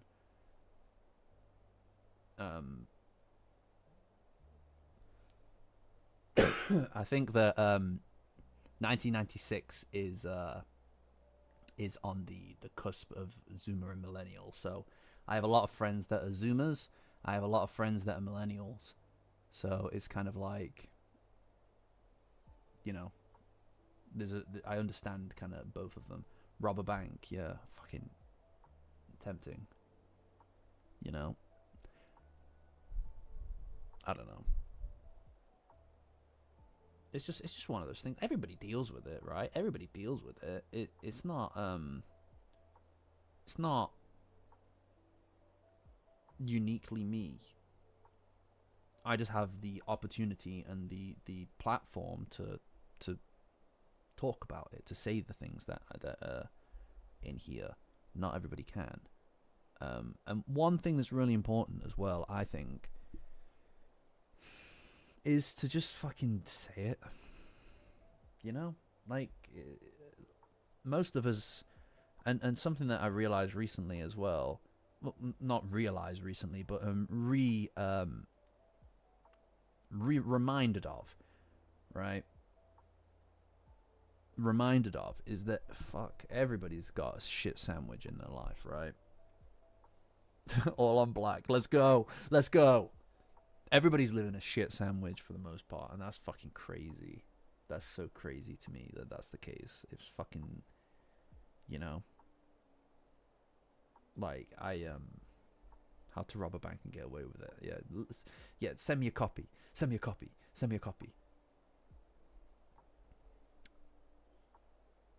So it's a very strange thing. You know, I suppose on one hand, I think that part of it is also getting a getting a taste of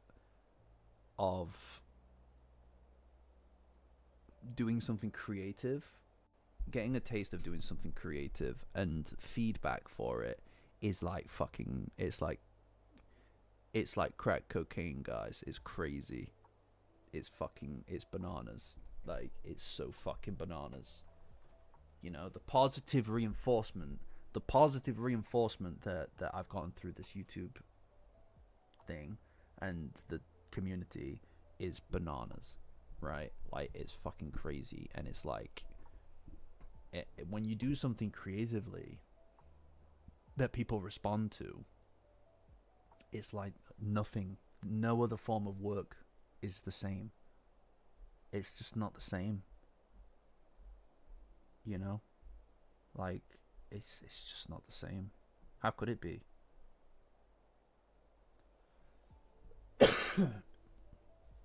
How could it be? You know? Because you're able to put your own perspective and thoughts and ideas into a thing, and then people get to experience that and they understand you, or at least that part of you that you want to share with them, you know? And that becomes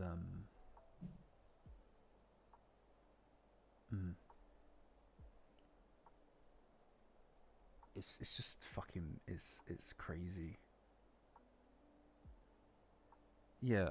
Well, that's it. It's also the idea that you've kind of connected with people as well, you know?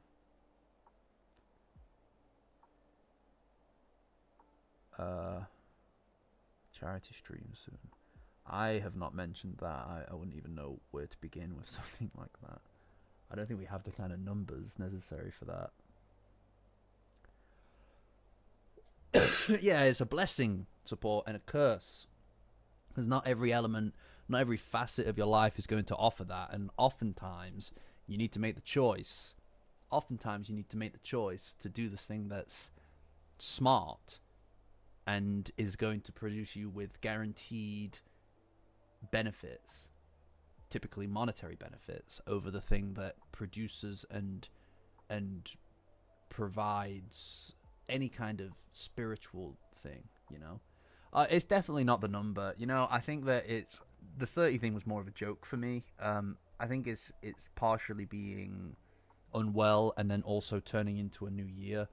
It's just that kind of thing. I think kind of makes you think, you know, a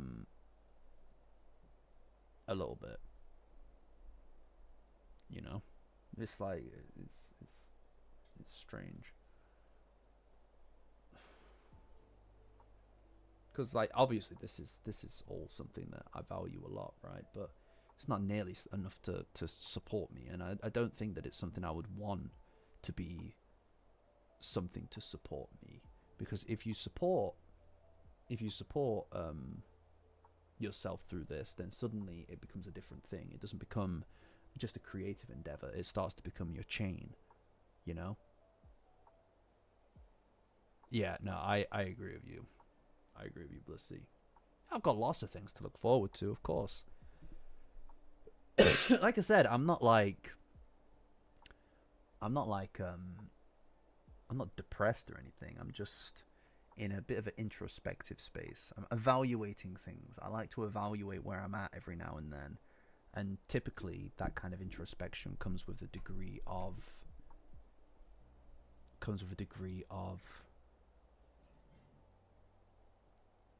what's the word? Maybe not grief, but something similar to grief, because you realize that it's the main thing. The main thing is not going to be the thing that you want to be the main thing. You know, the main thing is going to be the responsible, boring thing, as it is for everybody. Yeah, exactly, Toaster. Exactly, but it's not even just enjoyment from it. The quality would, in my opinion, would not be the same, because if you need to say something creative, you need to say something. See a pickle. if you need to say something creative or interesting every 2 weeks, you're going to run out of interesting takes. You're going to run out of content ideas, and then it becomes slop. And the minute that it becomes slop is the minute that you start to have to prioritize new viewers over old ones, core ones, because core viewers see that drop and stop being interested. Whereas new viewers, you can spin them the same tale, right? You can churn them, and that's the problem, you know. Unless you're very fucking good, and I couldn't do that. I could not come up with new takes every fucking however long. Yeah, it's Rinky, it's Wrinkly Rinky Dinky. Maybe nostalgia. Nostalgia is definitely a feeling that I am interested in, just generally. It's a very interesting feeling. I don't know.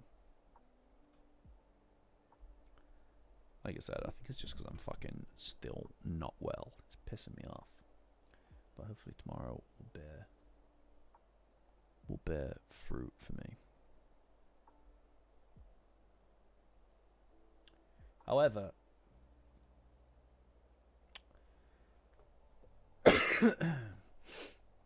I have heard that. I enjoyed parts of the first Fragrance season. I enjoyed parts of it. The first half. The second half, I kind of lost a little bit of interest. You know. Yeah, no, that's it, Toaster. Yeah, this is the thing. You need to rely on something coming and finding you. You know, it needs to find you and hit you like a fucking shotgun. It needs to fucking really connect with you. It needs to really connect with you, and that's really hard. Dandadan, I did not expect to do that. I've watched stuff since Dandadan, obviously, and it's just not done the trick, you know. And I'm not the type of person who wants to force content. I don't want to force content. I don't want to turn all of my interests into content. It's just not real. You know, like it's interesting. Yeah, it was the adventure and stuff that really worked for me at the beginning. Yeah, no, it needs to be something different. Yeah, exactly. There are a couple of things on my radar at the moment, like I said, that work. But also, look, I mean, at the end of the day, like, for me, there are elements of the channel. This is the perfect time to kind of like make the channel, to make the statement of the channel as clear as I can about the fact that this is about the purpose of this needs to be the format of the channel. I think this is where it gets solidified for me for the next few months, because it's One Piece analysis videos that would keep people fed for a long time. I'm not doing it though. Maybe I need to watch it. I'll read it or whatever. But what matters is ironing out what the channel is. Is it just a fucking anime channel, or is it my channel? Either one of those is totally fine. Either one of those is totally fine by me. But I think that I'm going to find out with the upcoming content. With the upcoming content, I think we'll find out exactly what the answer to that question is. I really doubt I'm going to read or watch One Piece. I really doubt that. But like I said, we're going to find out, because I've got a couple of ideas for videos that are very, very different to what we've already had. Besides the fact that it's not Dandadan. Besides the fact that it's not Dandadan, it's also not necessarily anime. And that's fine. I think that my vision for the channel allows for something to not be anime. Right? I've got lots of fucking interests. Generally speaking, I've always been more interested in video games than I am anime. It's not that it is not a video game, um, you know. So I don't see why I have to lock or shackle myself to it. And I think that it's pretty cool that we've got like a corner of the internet that is something that we've really captured. And I think Dandadan is something that this channel is intrinsically connected with online, you know. Yeah, of course I'd make it work, right? It'll need to work. And it would bring in new audience members, but it is what it is. Yeah, exactly. But that doesn't mean no Dandadan. I've got more Dandadan stuff coming up. In fact, there's one thing that I am thinking about making that is, yeah, of course. People on Mount Olympus are going to find out before anybody else does. And I might actually share with them some of the ideas that I've got rolling around when I've guaranteed that those are the things that I'm going to be working on. But yeah, no, I mean, that's it. Like, yeah, I mean, like I said, the Dandadan stuff is still there. It's still going to be worked on. I've got ideas for stuff I want to do with Dandadan this year. In fact, the next video specifically, I think I could really just get it done in not that much time. I think that it would be doable. I think there are I can't tell you exactly, but there are things that I want to do that I think could be kind of quick wins, but also kind of retread a few things that I've already done. In a way that makes sense, I think, in a way that I can do better in. Yeah. But yeah, lots of Dandadan stuff this year, obviously. 2027, when Dandadan Season 3 comes out, we're going to be fucking all on board for that shit. Alright, that's going to be crazy. I'm so excited for that already. Because, honestly, the Dandadan Season 2 period of time was fucking the best. It was so good. You know, like everything was just firing on all cylinders kind of thing. Well, I don't think it's not Cowboy Bebop. It's not Cowboy Bebop. You know, not that anybody fucking... Well, to be fair, it's actually has done alright, to be fair. The Dandadan... the Cowboy Bebop video has actually done alright. Just took years. It took years to get there, you know?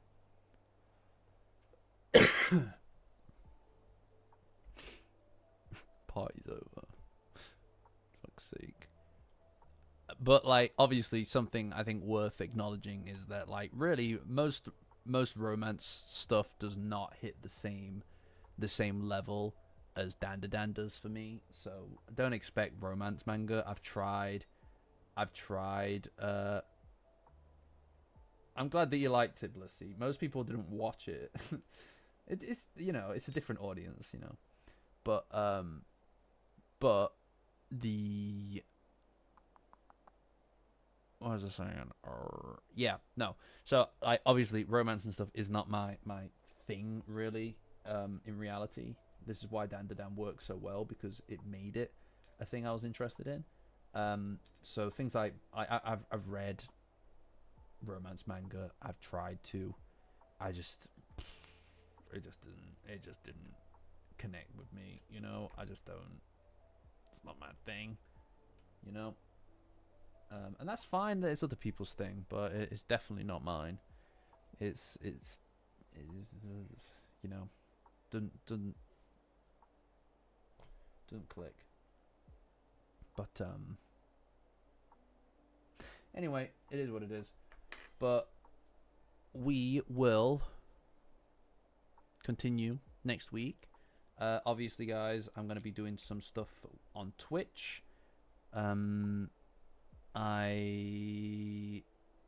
This week probably going to I'll see what I'm gonna do exactly. But one thing that I'm quite excited to one thing that I'm quite excited to do is play through Metal Gear Solid, guys. It was really fun playing through Metal Gear Solid 3 with you guys. The streamiversary. That's crazy. I think that it's probably I don't know, the third, maybe? I think. Somebody else will know this. Let's do a little analysis. Fucking don't get me started. Don't get me started on that guy. You know what, guys? You'll need to re-inform me about Cursed Companions. I'm not sure exactly what it is. It sounds like Friend Slop, and I'm always down for Friend Slop. But Metal Gear Solid 3 was really fun to play with everybody on Twitch, and I'll probably start Metal Gear Solid from Metal Gear Solid 1, and we can continue. Obviously, group play stuff I'm excited to do. Yeah, of course. Also, I kind of wanna get started on The Witcher 3 again. You know, that is a fucking amazing game. I'd love to play through that. With you all. Especially because there's supposed to be a DLC coming out for it later this year. That's like 90 hours. Like when I play The Witcher 3, I play it for like 90 hours, right? Like that's a playthrough. Is nearly 100 hours long. That's a lot of streams. You know, that's a lot of streams that we have there. You know, so that sounds fun. I'm excited to do that. So I'm gonna try and formalize all of my streams and everything a little bit more clearly. You know, it's crazy because I wish I had all the time in the world. I'd do this more, about more topics, about more things besides just the fucking chapter everything. One day I'll get back to Persona 5. All right, one day I'll get back to Persona 5. I think your laptop needs to be a bit strong. I think it needs a bit of a powerful. Good luck. But yeah, I'll get back to Persona 5. I'll get back to Persona 5 at some point in the future. Maybe if they announce Persona 6, I'll play Persona 5. How about that? But that's neither here nor there. So I don't know what I'm going to do this week exactly. We'll see how the week goes. But we will see. So I'm going to just call it there. It's been good. I'm excited for next week's chapter, guys. Next week's chapter, 10 years. Yeah, 10 fucking years. That's crazy. That's crazy true. You know. Oh, thanks, Panda Knights. Thank you. I hope that you come back to the next stream. I stream every Monday at the same time. But I'm glad that you enjoy the videos. That I always love to fucking see. I always fucking love to see when people have enjoyed the videos. It is the thing, you know. It keeps me going, kind of thing. But anyway, this has been a bit of a strange one. But I think that's okay. Sometimes you need to, you know.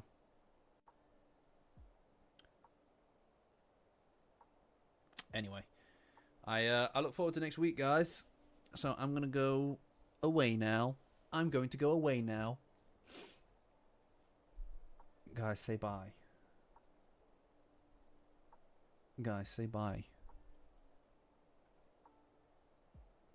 Alright, see you later, everyone. See ya.